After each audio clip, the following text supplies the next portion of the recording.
Mario Manningham. Stay locked in between the lines with Coach Stella.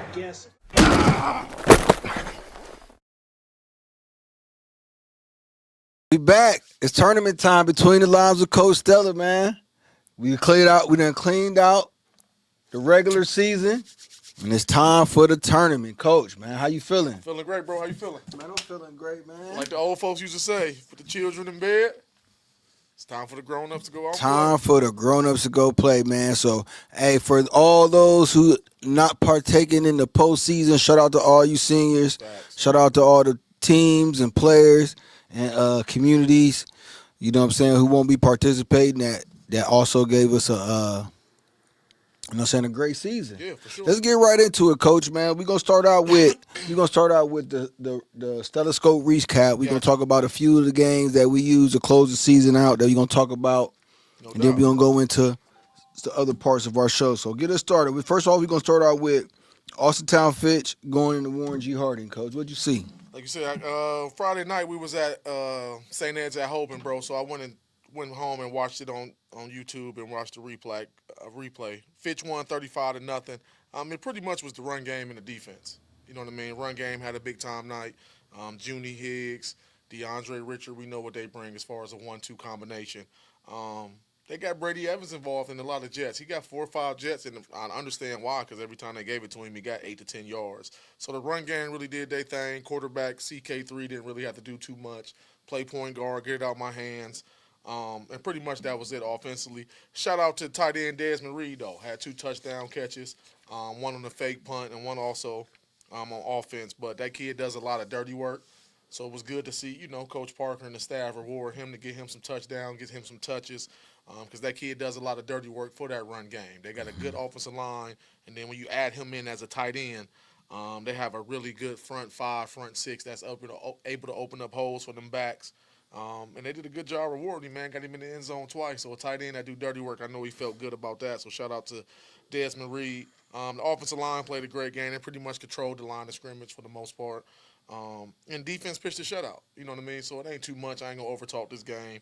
For Fitch, it was more so, okay, let's go over here, handle our business, and let's get ready to get this bye week. So shout out to Fitch. They clinched the number 3 seed in Division II, Region 5, so they have a bye.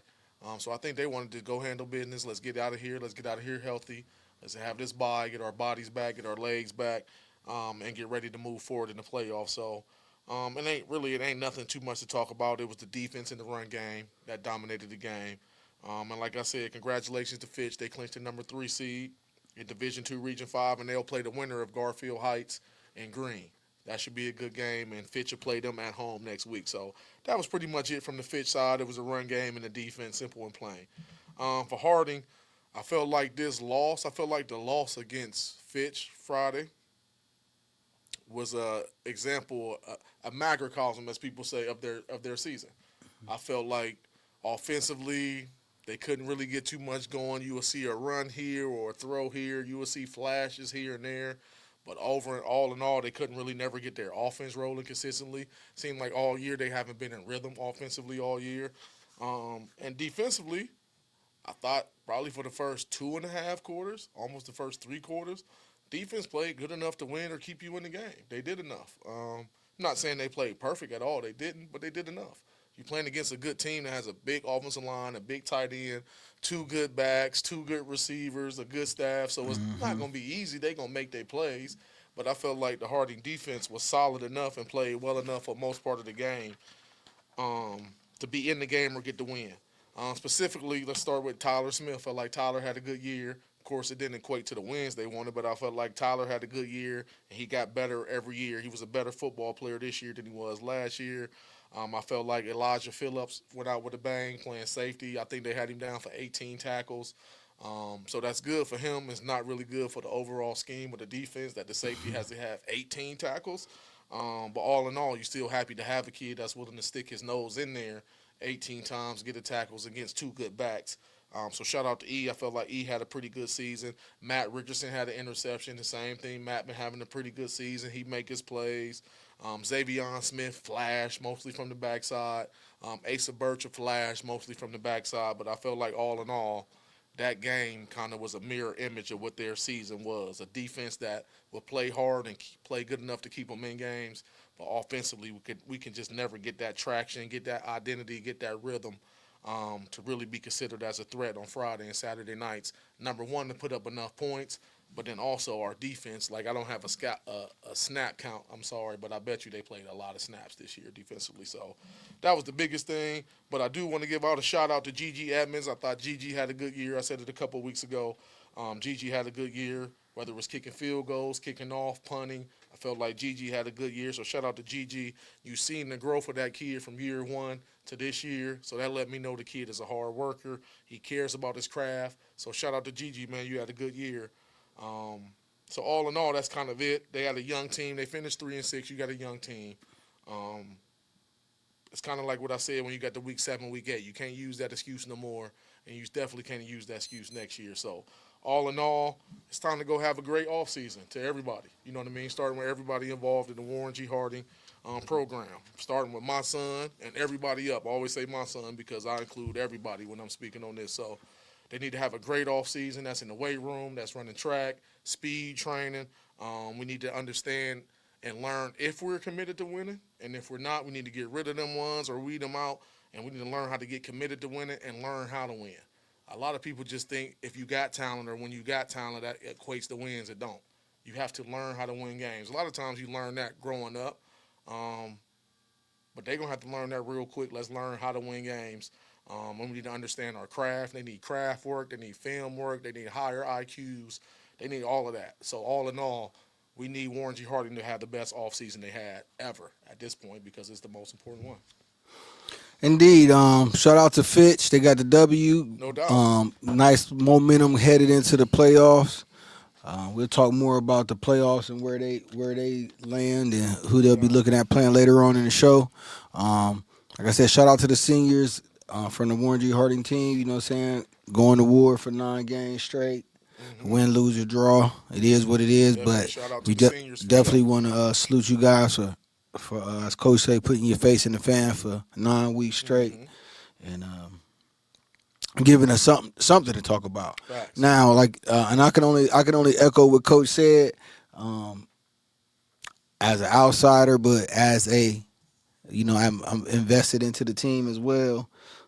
Just from a fanfare and growing up here, man, I love to see Warren G. Harding get back to where they was. I know, it didn't get this way overnight, so it's not gonna get fixed overnight. So I just want everybody to, everybody in the community, everybody who involved in the program, everybody in the community. Next year we should have the best student section. We should have, you know what I'm saying? We got everything. We got the rims, we got the paint job, we got the speakers, we got everything. We just got to put something underneath the hood.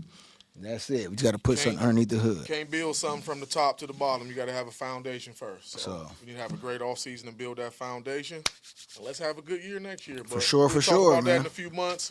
Let's keep it rolling, brother. Indeed. Now, the next game we're going to talk about is this time-honored rivalry.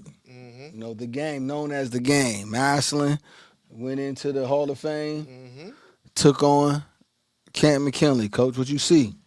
Number one, I ain't gonna lie, I'm still salty we couldn't get no passes, bro. I wanted man. to be up in there. But shout out to both teams, players on both teams, coaches on both teams. Like you said, El, for number one, at least giving us a great game to be able to speak about year in, year out. This year 3 for us, but to be able to speak about it year in, year out and be able to have it as a prideful thing as far as being from Northeast Ohio and having one of the best rivalries in the country in high school football take place in Northeast Ohio. For sure. Appreciate them for that. But all in all, to wrap it up, Massillon got it done, 21-14. This is year 10 in a row. So this is the 10th year Massillon beat them. Canton McKinley hasn't beat Massillon since 2015. It's kind of like what we said about the last game. For Massillon, pretty much was the run game and the defense. Really couldn't pass the ball too much here. I couldn't confirm stats, so I don't know for sure of this for sure, but that a couple things I seen was Manny Patterson passed for 6 yards. So I'm like, that can't be right. But all in all, the defense did their job and the run game did their job. Xavier Owens, 21 for 114, 2 touchdowns. Xavier kind of was the one that got him going early. Scored 2 touchdowns in the first half. They took a lead, 14-0 lead, and kind of jumped out there. And Anthony McMullen, shout out to this kid. I know you know who it is. I talk your ear off about him when we at the game. As far as Massillon need to use this kid. And And Anthony McMullen he closed the door on the game. Watching the game, he closed the door. He has a different burst than Xavier. You know what I mean? He has a different burst than Xavier. You can see it. They needed a little bit more juice because you're playing against Canton McKinley, who's an athletic team that has speed. So he was able to give them juice, and he also had fresh legs. He closed the door. He had 14 carries for 60 yards. So to the average casual fan, they're probably thinking that's not a good game, but some things ain't about stats. Some things you got to watch and take it from an eye test. And anytime this kid ran the ball, especially in the second half, it was a different gear, it was a different burst, and he had fresh legs, and he running hungry. You know what I mean? He wanted to make a statement and put his imprint on the game, and he did that as far as being the one to close the game out. Massillon defense played great, pretty much 3 out of the 4 quarters. The second quarter, Canton McKinley got 14 points on the board. But outside of that, Massillon played great. Defense played great. They only allowed 180 total yards. And against Trent Hayden and them 2 magnificent receivers they got, them 2 good high school receivers they got, they only gave up 63 passing yards for the game. So defensively, they played great. They forced 4 turnovers, 2 interceptions, 2 forced fumbles that they were able to recover. Shout out to our guy, Chance White, number 35. 3-5. 3-5. Ever since he got in the lineup, he's been playing good ball. Shout out to Braylon Gamble. I really think Braylon Gamble, one of the most underrated players we got. For a kid that's a safety, that's a junior, this kid is legit 6'2", 190 pounds. He showed off his range and his ball skills in this game on the interception, being able to play off the hash and get over the top of a go ball and pick it off. But I also seen him all year filling in the run game, filling the alley, throwing his face in the fan. And this kid will hit you too. I feel like that kid got a bright future. So he had a good game. Deontay Malone, I'll talk about him a little bit later in the PCT, but he had a really good game. They had him on the island pretty much against DJ Britt all game. And for the most part, he did the do. He held his side down and kind of locked it down. Number 2, Christian Caller. This kid was all over the field. He kind of plays like their nickel, outside backer. He was able to make plays in the run game. He was able to pressure the quarterback some plays. He was doing good in coverage as he always does. So that kid was all out the field. And then we already know what Jaden Williams does. In the second half, it was almost like he was like, it's my time. I felt like he made almost every tackle. He probably had 6 or 7 tackles, but it felt like he made every tackle, and his presence was felt. The one thing I liked about Jaden and watching Jaden in this game is he showed off some versatility.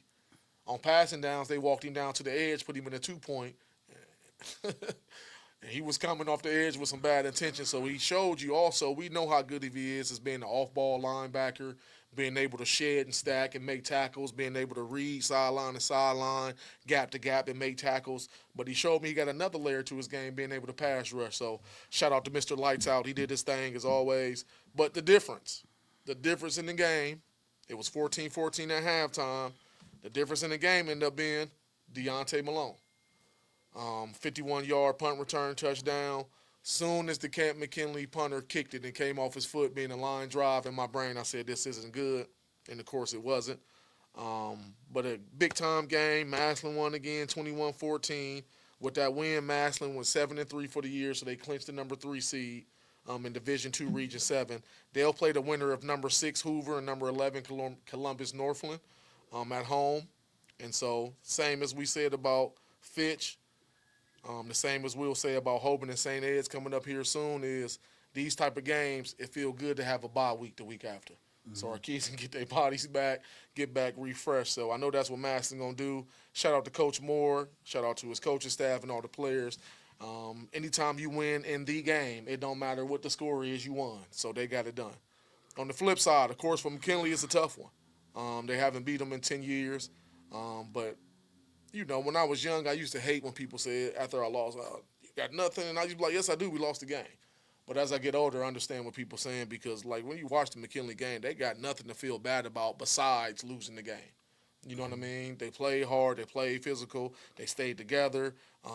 They didn't point the fingers. The coaches had pretty good plans. They were just playing against a really good team that happened to be their rivalry. So antennas is up. Focus is up. So you know how that go. But I thought the defense had a big-time night for them also. They had 4 sacks, 8 TFLs, and then they allowed 6 completions playing against Geo Jackson Jr. and Deontay Malone on the other side. So defensively, they did their part. The secondary played great. They didn't give up any big plays. They tackled well in space. The front seven gave up a few runs early to Xavier Owens, but all in all, the front seven did a great job. You playing against Xavier Owens and Anthony McMullen Jr., so they're going to make their plays.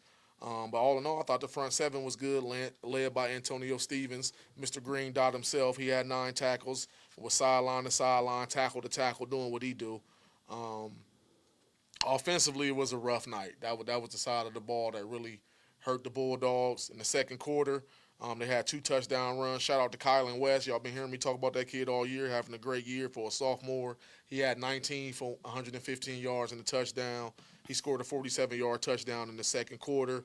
Shout out to Shaw Davis, a.k.a. Mr. Football. He scored a touchdown in the second quarter. But after that, in those 2 possessions, that was really it. The Massillon defense did a great job taking away those 2 receivers. And then the offense had 4 turnovers. So anytime you have 4 turnovers and we can't get the ball into our other playmakers, ain't no doubt when you playing Canton McKinley, you circling Kylan West, DJ Britt, Darius Hill. Okay, we got to slow them down. And if you play against them and only one of them have a good game, you're probably going to win the game. And that's what Massillon was able to do. But all in all, I feel like shout out to Coach Renzi Parnell. I thought Coach did a great job in year 1 to go 8-2. He won the Federal League outright, which is one of the best leagues in the state. And they also was able to clinch the number 3 seed, Division I, Region 1. So they get a bye, and they'll play the winner of number 6, Strongsville, versus number 11, Medina at home. And then my question are to Canton McKinley and a couple kids that I talked to, nothing personal, but my question is, you had a good year, okay, but are we satisfied? Mm-hmm. Are we okay with just having a good year going 8-2? And I know they're not because they're coming off that loss to Massillon. So I'm keeping my eye on Canton McKinley for sure, bro, but that's kind of my breakdown of the game. Man, good breakdown, Coach. Just to echo what you said, I know McMullen and Xavier Owens, they're a good change of speed back. Yep. You know what I'm saying? You can get 35 totes for so bucking almost 200 yards between 2 backs. I could tell they was able to control the line of scrimmage and kind of control the game, even though it wasn't a high-scoring game. But, you know, when I'm getting the first down, moving the chains, and then trying to throw against that secondary. You talked about Chase White, been balling. Yep. Every time we seen him, he showed up.